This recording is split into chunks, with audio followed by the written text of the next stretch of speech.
Listen to part of a lecture in an engineering class. The professor is talking about geothermal energy.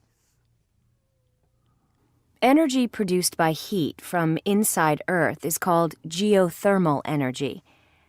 Within Earth's core, there is a gradual radioactive decay of iron, nickel, and other elements, which produces huge amounts of heat. This heat permeates the rocky layers and aquifers above. Ultimately, it can be harnessed for electricity. Pardon me, but I read that the amount of heat captured by geothermal systems is minuscule in comparison to what reaches us from the sun. Uh-huh. Sure, Earth's core is molten, something like 6,000 degrees Kelvin, but we can't get to that core. We can't even drill 200 kilometers down to the upper mantle. Our limit's 10 kilometers into the crust, where the temperature's around 300 degrees Celsius. Well, 300 degrees is pretty hot and commercially viable. Cost-effective electricity from geothermal plants only requires hot water or steam to reach 120 degrees Celsius. Still, our poor technology means that most wells are only 3 to 5 kilometers deep, which is kind of useless. My feeling is that since so much research is being done in this field, we'll get to that magical 10 kilometers fairly soon. There's already an 8.5-kilometer well in Germany. But back to your claim about heat from Earth versus the sun. Energy that rises towards Earth's surface is around 0.06 watts per square meter, whereas what reaches us from the sun is around 1,000 watts.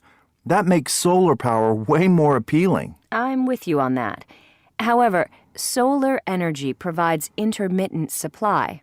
Oil, gas, and geothermal are constant. There's no variation in output related to time of day or changes in weather. What about sticking with oil and gas, then? Haven't lots of new fields been discovered?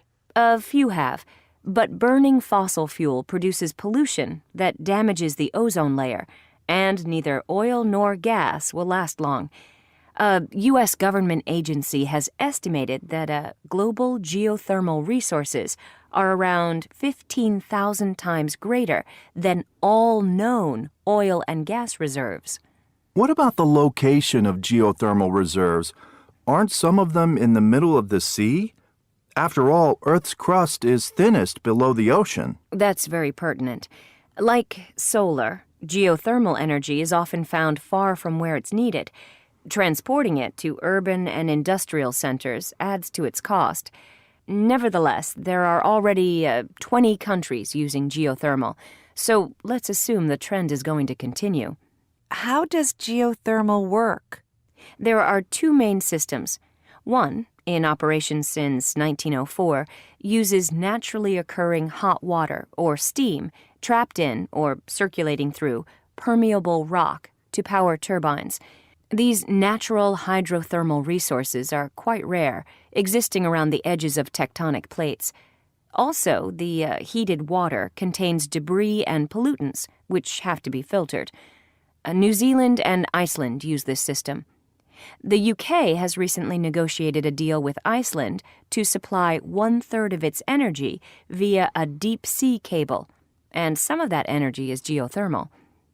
France and Germany favor a slightly different geothermal system, in use since the 1970s. In this, heat is extracted from hot rock by artificially circulating water through the rock. Do you really think geothermal's going to take off? I know there are drawbacks. Principally, although fuel is free and maintenance costs low, capital expenditure is enormous. Deep wells are needed to capture high temperatures, and only a few exist. Large amounts of energy are lost in the pumping process, nor is the energy supply endless, as is the case with solar. After 30 years of continuous extraction, the hot rock surface cools, and it takes 20 years of dormancy for heat to regenerate.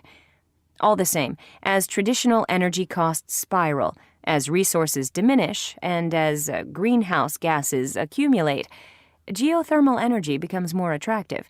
It sure gets my approval.